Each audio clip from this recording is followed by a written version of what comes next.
3 дена и беа потребни на судиката во кривичниот суд во Скопје Добрила Кацарска за да ги отфрли прозивките од обвинителката Лиле Стефанова, кажани во сведочењето во предметот рекет дека се интересирала и прашувала кој ќе биде исходот од барањето притвор Зорце Камчев.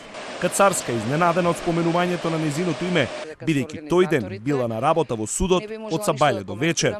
Писмото на Кацарска е адресирано до судскиот совет од кого бара да испита дали таа се мешала во судски одлуки во кривичниот суд.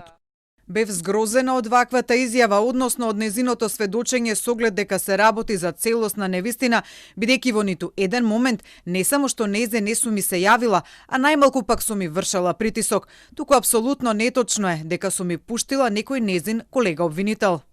Обвинителката Стефанова, која го води случајот Империја во кој се осомничени бизнисменот Јордан Камчев и Сашо Мјалков, рече дека судиката Добрила Кацарска преку колега вршала притисок осомничениот Камчев да не добие притвор. Признанието дека фамилиите Камчеви и Кацарски се кукни пријатели не треба да се злоупотребува, побара судиката со одговор дека штетата не е само на незиниот углед, туку на позицијата судија. Рекет пак денеска продолжи со прикажување слики докази од скапите парчиња облека на обвинетиот Боки 13, неговиот мебел, возило джип, куќа и стан. Во доказите од обвинителството, јавноста дзирна во домот под наем на екс-специјалната обвинителка Катица Јанева, која поседувала теретана и боксерска вреќа во подрумот, но и чанта од брендот Луи Витон. Но не она во која Боки 13 и Зоки Кичеец подигнаа 1 милион евра за рекет од Орце Камчев. Обвинителите во претресот нашле и нотес, но што бележела Јанева, во него останува неразјаснето.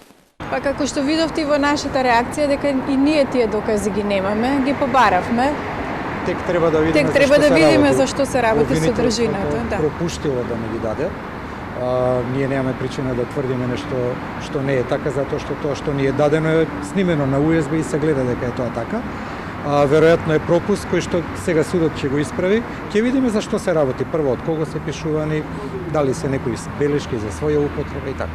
На 240 аудио, видео и писмени докази собрали и испратиле до судот обвинителите за гонење на организиран криминал, а на наредното рочиште се очекува во целост да се слушнат и аудио и видео снимките кои за прв пат ги објави италијанскиот медиум Лаверита, а на нив се гледаат и слушаат Боки 13, Зоки Кичеец, но и гласот на екс-специјалната обвинителка Катица Јанева.